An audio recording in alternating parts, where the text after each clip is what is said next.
বন্ধু বান্ধৱীসকল নমস্কাৰ। আজি এটি খুবেই ধুনীয়া কাহিনী লৈ আপোনালোকৰ মাজলৈ আহিছোঁ।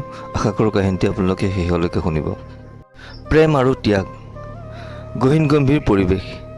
নিমাওৱা পৰিৱেশে অৰ্ণৱৰ হিয়াখন আজৰি নিব লৈছে। যন্ত্ৰণাৰ উমান পাই বুকুখন উঠা নমা কৰিছে তীব্ৰ গতিত। বুকুৰ ভিতৰৰ ধান বনা শব্দ মাহীয়ে শুনা পাব বুলি বুকুখন জোৰকৈ ধৰিছে। বৰ অসহায় আজি পৰিস্থিতিৰ ওচৰত অৰ্ণৱ। নিজৰ মানসিকতাৰ ওপৰত ধিক্কাৰ জন্মিছে। মাহীৰ প্ৰেম, মাহীৰ ত্যাগ, মাহীৰ মহানতাৰ সন্মুখত অৰ্ণৱ আজি তুচ্ছ। অৰ্ণৱ, ধৈৰ্য ধৰা। এই সময় বিচলিত হোৱাৰ নহয়।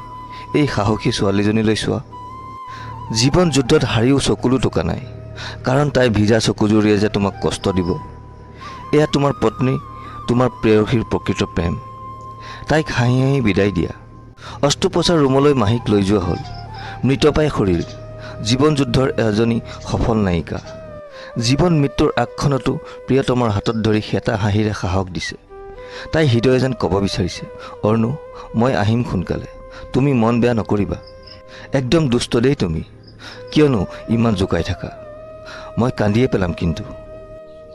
মাহীৰ এনে শিশুসুলভ কথাৰেই অৰ্ণৱৰ জীৱন ৰঙিয়াল হৈ আছে। অৰ্ণৱ আৰু মাহী দুয়ো দুৰ্দান্ত প্ৰেমিক। প্ৰেমৰ ইতিহাসৰ সূচনা কৰাৰ মন। ব্যৱসায়ত নাম জ্বলা অৰ্ণৱৰ পৰিয়ালৰ মানুহেও গাঁৱৰ সহজ সৰল মাহীক বোৱাৰী কৰিবলৈ কুণ্ঠাবোধ কৰা নাই।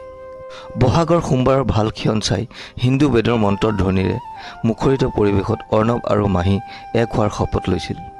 তুমি মোৰ মাথো মোৰ, তোমাৰ সকলো দুখ আজিৰ পৰা মোৰ, আৰু মোৰ সকলো সুখ একান্তভাৱে তোমাৰ।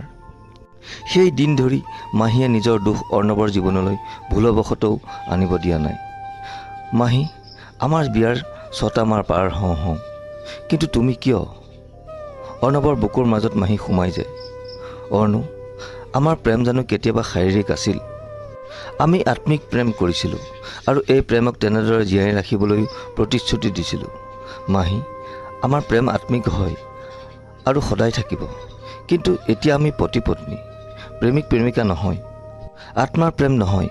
বৈবাহিক জীৱনত শাৰীৰিক সম্পৰ্কই প্ৰেমক বেছি মজবুত কৰে। আমাৰ মন এক, কিন্তু তোমাৰ শৰীৰ এতিয়াও মোৰ কাৰণে অচিনাকি। অৰ্ণৱ বিচনাৰ পৰা উঠি একে জাপে খঙতে বাহিৰলৈ ওলাই গ'ল। মাহী মাথো কান্দি ৰ'ল। অৰ্ণু, মই দেহে মনে মাথো তোমাৰ। তোমাক বহুত ভাল পাওঁ, বহুত ভাল পাওঁ। মাহীৰ মাথা আচন্দাই ধৰিছে। তাই চিঞৰি উঠিছে, অৰ্ণু। বুঢ়া মামা, মাহীৰ কি হৈছে? মিষ্টাৰ অৰ্ণৱ চলিহা, আপোনাৰ ৱাইফ মোৰ ভাগিন ছোৱালী আৰু মোৰ ৰোগী হয়। মই তাৰ চিকিৎসা তাই সৰু থকাৰ পৰাই কৰি আহিছোঁ। তাইৰ যেতিয়া মানসিক চাপ বেছি, তাই মূৰ্ছা যায়। কিন্তু ডাক্তৰ মামা, মাহীৰ এনেকুৱাটো কোনো দিনে হোৱা নাছিল। মিষ্টাৰ চলিহা, মাহী এজনী মানসিক ৰোগী। মানসিক ৰোগী? মানসিক ৰোগী বুলি ক'লেই সকলোৱে পাগল বুলি কয়, কিন্তু মস্তিষ্কৰ বহুত ৰোগ থাকে। সকলো ৰোগী পাগল নহয়। মাহীৰ ব্ৰেইনৰ নাৰ্ভ ছিষ্টেম কাম নকৰা হৈছে। তাই বিয়াৰ পিছত যেতিয়া গম পালে তাইৰ দেহত এইডছৰ বীজাণু আছে বুলি, তাই ভাগি পৰিছে। মৃত্যুৰ সময়ত মাহীৰ মাকজনীয়েও তাইৰ এই বেমাৰৰ কথা কোৱা নাই। ময়ো ভনীয়েকৰ মোহত অন্ধ হৈ মাহীক একো জানিব দিয়া নাছিলোঁ। বিয়া হৈ তাই তোমাৰ জীৱনলৈ আন্ধাৰ নমাই অনা বুলি নিজকে মানসিক কষ্ট দি আছে। তাইৰ মানসিক চাপৰ ফলত ৰোগীয়া দেহাটোত আৰু হাজাৰটা বেমাৰৰ উৎপত্তি হৈছে, আৰু মানসিকভাৱে দুৰ্বল হোৱাৰ বাবে তাইৰ ৰোগ প্ৰতিৰোধ ক্ষমতা নোহোৱা হৈছে। অৰ্ণৱৰ মূৰত যেন খৰগহে ভাগি পৰিছে। সি এইবোৰ কি শুনিছে? নিজ কাণেৰে শুনা কথাবোৰ সি মানি ল'বলৈ টান পাইছে। সি মাহীৰ ওপৰত অত্যাচাৰ কৰি আহিছে।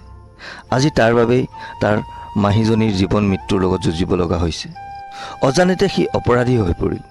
অৰ্ণৱ হুক হুকাই কান্দিব ল'লে। দুখ ক্ষোভত সি জৰ্জৰিত। মিষ্টাৰ চলিহা, ডাক্তৰৰ মাজত সি ঘূৰি চালে। এই কাগজত চহী কৰক। বেছি দেৰি কৰিব নোৱাৰি। মাহীৰ অস্ত্ৰোপচাৰ যোগাৰ হৈছে। অৰ্ণৱৰ হাত কঁপিব লৈছে। নিজে সি কেনেকৈ চহী কৰিব, য'ত লিখা আছে তাইৰ মৃত্যুৰ বাবে ডাক্তৰ নতুবা হস্পিটেল কৰ্তৃপক্ষৰ কোনো দায়ী নহ'ব। আজীৱন একেলগে জীয়াই থকাৰ প্ৰতিশ্ৰুতি দি সি কেনেকৈ ঠেলি পঠাব মৃত্যুৰ মুখলৈ তাইক? সি ইমান নিষ্ঠুৰ কেনেকৈ হ'ব পাৰিব? মিষ্টাৰ চলিহা, মাহীয়ে মোক এখন ডায়েৰী আপোনাক দিব দিছিল, য'ত তাই নিজৰ জীৱন বৃত্তান্ত লিখিছে। চলচলীয়া চকুজুৰিৰে ডায়েৰীৰ পাত লুটিয়াবলৈ ল'লে। মাহীৰ প্ৰেমৰ ওচৰত তাৰ জীৱন তুচ্ছ হৈ পৰিল। নিজৰ চকুতে সি বহুত তললৈ নামি আহিল। অৰ্ণু, মই জানো ফুলশয্যা নিশা তুমি বহুত কষ্ট পাইছিলা, তাৰ পিছত প্ৰতিটো নিশা অশান্তিত পাৰ কৰিছা। মই সকলো বুজো, সকলো জানো অৰ্ণু, কিন্তু মই নিজকে তোমাৰ ওচৰত খপিব নোৱাৰিলোঁ। মোৰ দেহৰ শিৰাই উপশিৰাই দি বোৱাই যোৱা এইডছৰ বীজাণু তোমাৰ দেহত মই থিতাপি ল'ব দিব নোৱাৰিম। মাতৃৰ গৰ্ভৰ পৰাই মই এই বেমাৰ লৈ ফুৰিছোঁ আৰু মই গম পালোঁ বিয়াৰ 2 দিনমান আগত, যেতিয়া মই ঢলি পৰিছিলোঁ আৰু মোক হস্পিটাললৈ অনা হ'ল তেতিয়া। তোমাক বহুত ভাল পাওঁ মই অৰ্ণু, তুমি জীয়াই থাকিব লাগিব। আমাৰ সপোনবোৰক তুমি সজাব লাগিব, মোক বেয়া পাই নাথাকিবা অৰ্ণু, তোমাক মই বহুত ভাল পাওঁ, বহুত ভাল পাওঁ। মাহী। অৰ্ণৱ দৌৰি গৈছে। ইতিমধ্যে মাহীক সেউজীয়া সাজত অস্ত্ৰোপচাৰ ৰুমৰ পৰা ওলাই অনা হ'ল। মাহী নহয়, মাহীৰ মৃত শৰীৰ। অৰ্ণৱ নিৰ্বিকাৰ, বাকৰুদ্ধসী, চকুৰ পৰা অহৰহ পানী বৈছে একো বাধা নামানি। মিষ্টাৰ চলিহা, মৃত্যুৰ সৈতে মাহীয়ে যুঁজিব নোৱাৰিলে, চৰি।